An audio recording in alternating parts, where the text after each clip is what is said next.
monde, bienvenue sur Andy Dis-moi tout. Ça fait plaisir de vous retrouver ce dimanche. Nous avons reçu des témoignages et ce soir, j'ai décidé de vous en lire deux. Votre point de vue est le bienvenu parce que je ne peux pas avoir aussi des réponses à tout. Ces témoignages m'ont d'un côté attristé et puis de l'autre, j'ai pu trouver des mots qui, moi, dans cette situation-là, auraient pu me réconforter. Mais si vous pensez que vous pouvez ajouter un plus, je suis sûre que ces personnes vous liront en commentaire, alors n'hésitez pas. Allons-y directement. Je vais vous lire le premier témoignage. Et j'ai intitulé ça « Je ne sais pas me réjouir du bonheur des autres ». On va aller. Elle a écrit « Bonjour ma belle, je suis très fan de toi, je te suis depuis le début et merci d'être qui tu es ». Ce qui est très mignon. Merci à toi chérie. Ma question, j'ai du mal à me réjouir du bonheur des autres. Je ne veux voir personne avoir plus que moi. Comment aimer le peu qu'on a sans nécessairement envier les autres ? Ce qui veut dire que je suis jalouse, mais je suis chrétienne. Je ne peux pas être jalouse, mais seulement ça fait longtemps que je me bats avec ce sentiment et je ne sais plus quoi faire, ce qui est triste. Dis-moi comment fais-tu pour aimer… Ah, ça c'est mignon. Dis-moi comment fais-tu pour aimer Dorcas, qui vient de gagner un grand prix. Si c'était moi, j'allais me sentir mal et faire semblant tout le long de l'aimer. Je ne suis pas très bonne à faire semblant en fait et ça m'a très souvent mis dans des ennuis parce que je dis toujours ce que je pense et comme je le pense, ce qui est très mauvais dans certains cas. Mais soit, je continue. Je ne suis pas une mauvaise personne, j'en doute pas, pour faire du mal aux gens que je jalouse. Mais le problème est que je me fais du mal à moi-même. Je n'arrive pas à apprécier ce que j'ai car je veux ce que la voisine a. Je veux sa maison, sa carrière et aussi son mari et ses enfants. Ok, continuons. Imagine la culpabilité dans laquelle je vis, ça me rend misérable. Très souvent, quand on parle de jalousie, on parle plus des autres qui nous jalousent. Mais alors, si cette fois-là, c'était vous les jaloux, c'est vous le méchant de l'histoire. Pas possible, je suis trop gentille pour être de l'autre côté du fil. Ok.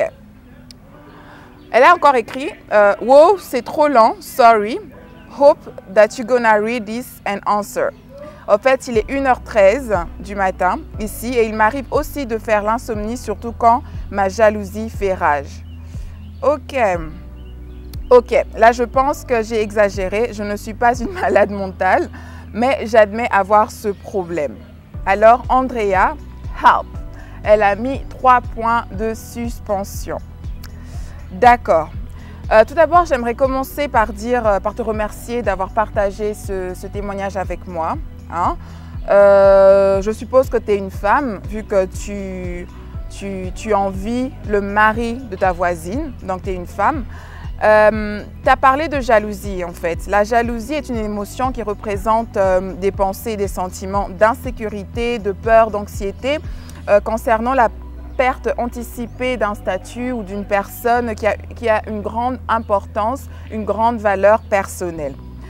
Il ne faut pas confondre la jalousie, Il ne faut pas confondre la jalousie et l'envie.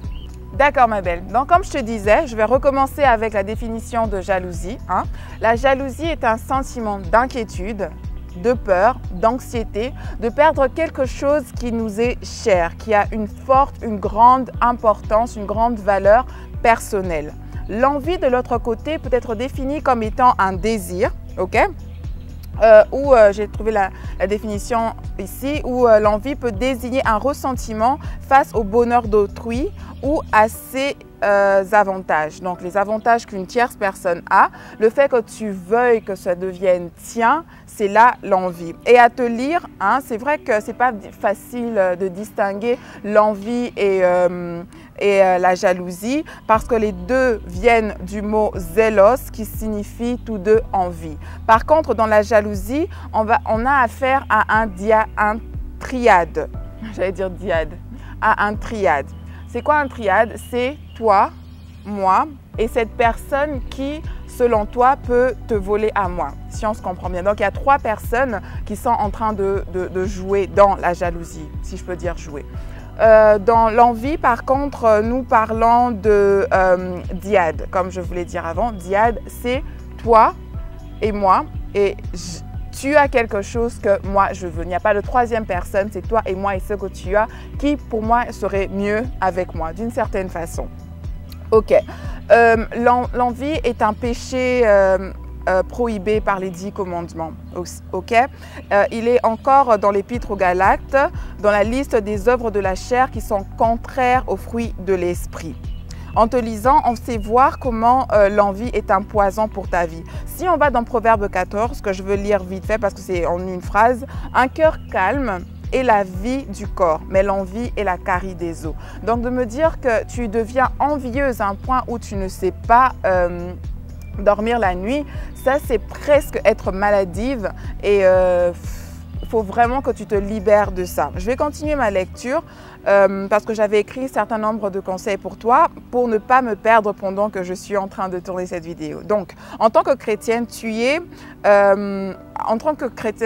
comme tu es, ok, tu dois savoir que tu devrais avoir espoir en Dieu. Donc voilà, pour toi, j'ai mis un certain nombre de conseils. Enfin, j'ai écrit les conseils que j'aurais bien voulu te donner pour ne pas l'oublier. Donc si je regarde en bas, cela veut dire que je suis en train de lire pour retrouver mes repères. Tu m'as fait comprendre que tu es chrétienne et que tu ne pouvais pas être jalouse parce que tu es chrétienne. Et avec la définition qu'on a donnée plutôt de la jalousie et de l'envie, on va aller plus sur l'optique on va plus définir ça comme étant de l'envie, ok? Donc permets-moi de t'appeler envieuse en ce moment. Tu m'as dit qu'en tant que chrétienne, c'est pas possible. Il faut savoir que des fois, nos sentiments, on ne sait pas comment, on les dirige pas très souvent. On peut savoir les canaliser, on peut savoir les orienter vers quelque chose d'autre ou se forcer à arrêter. Mais un sentiment, lorsqu'il arrive, ça calcule pas le fait que tu sois chrétienne ou païenne ou quoi que ce soit. D'accord? Et en tant que chrétienne, avoir espoir en Dieu suppose que tout ce que l'homme possède vient de lui. Il est écrit dans la Bible que toute grâce excellente et tout don parfait descend d'en haut du Père des Lumières, chez lequel il n'y a ni changement ni ombre de variation. D'outre, il est important que Dieu donne à chacun exactement ce dont il a besoin conformément au plan divin que Dieu a pour toi. D'accord? Le désir de posséder ce que Dieu a donné à quelqu'un d'autre contrarie ainsi la définition du dessein que Dieu a pour toi. Je ne sais pas si je me fais comprendre, ok? Dieu t'a créé avec un plan parfait. Envier ce que l'autre a, c'est une façon de lui dire que tu as tort de ne pas me donner ce que cette personne a. Or, Dieu, il est parfait. Dans sa création, il sait exactement ce que tu veux, il sait exactement ce qui est bon pour toi et tu es, laisse-moi te dire, exactement où tu es supposé être à cet instant même de ta vie. Je vais continuer ma lecture. Par ailleurs, l'envie contient en elle l'aspiration de l'homme à réaliser sa volonté en dépit de celle de Dieu. Donc, tu deviens frustré parce que toi, tu veux réaliser celle-là, mais Dieu se dit que ce n'est pas ton temps, en fait. C'est pas bon pour toi là maintenant parce que ça peut soit te détruire, soit t'emmener à la perdition, on ne sait pas. Il est Dieu, il est souverain, il sait pourquoi il nous accorde pas certaines choses pour nous protéger. Ok, continuons. L'envie, elle est très destructive. Il faut que tu mettes ça dans la tête. L'envie devient la cause de la cruauté et de la violence des uns sur les autres. L'envieux essaie de se procurer ce qui ne l'appartient pas. Okay? Ainsi, pour tous les hommes, l'envie, comme beaucoup d'autres, est la dérogation à la loi de l'amour du prochain. Donc, quand tu envies ce que l'autre a, cela montre clairement que tu ne l'aimes pas. D'accord? Simple. C'est vrai que quand les choses ne se passent pas comme on veut dans la vie, ça a tendance à nous frustrer.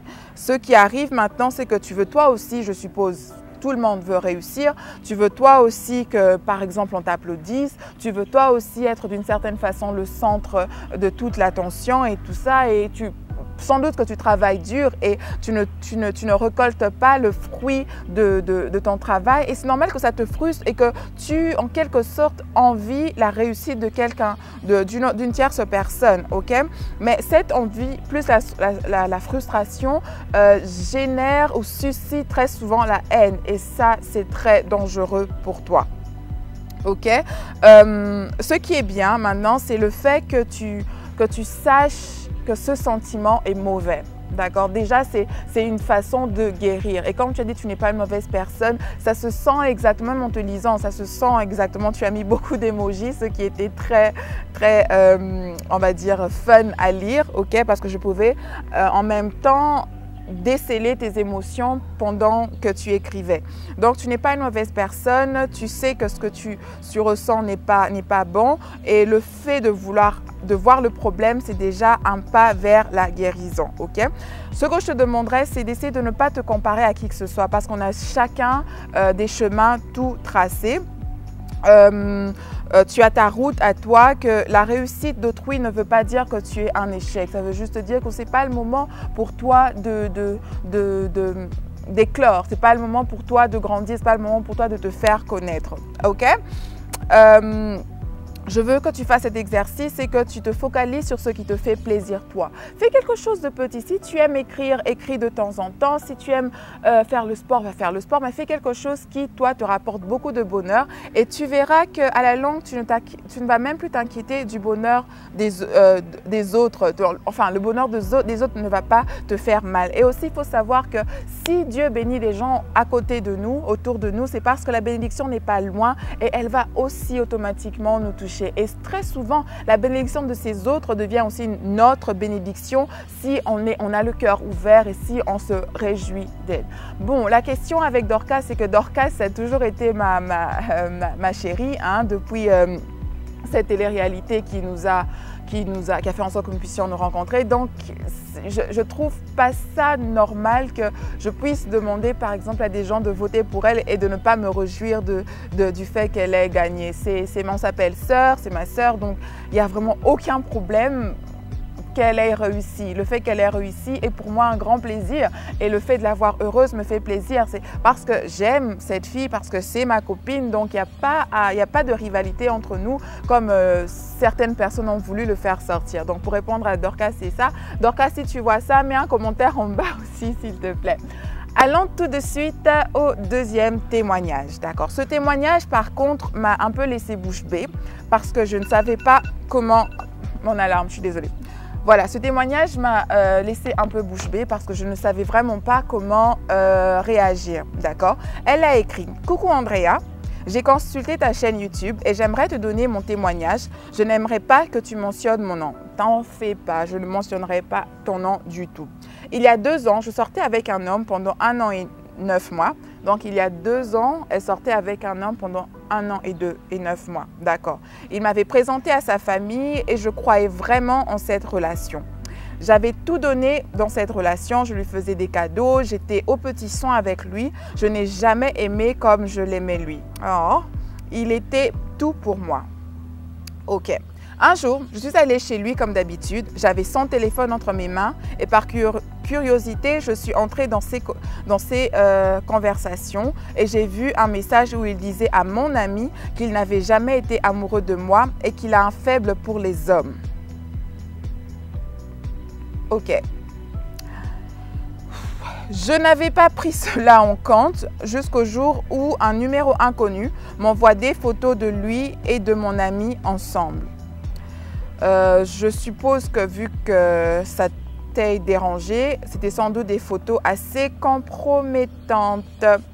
J'étais abattue, j'ai pleuré pendant 4 jours et je m'étais décidée d'aller le voir et je l'ai surpris avec l'ami de sa mère. Eh ben dis donc, lui avec les amis des gens, hein. Ok, je suis sortie sans rien dire. Arrivé chez moi, il m'écrit et il me dit qu'il ne m'a jamais aimée.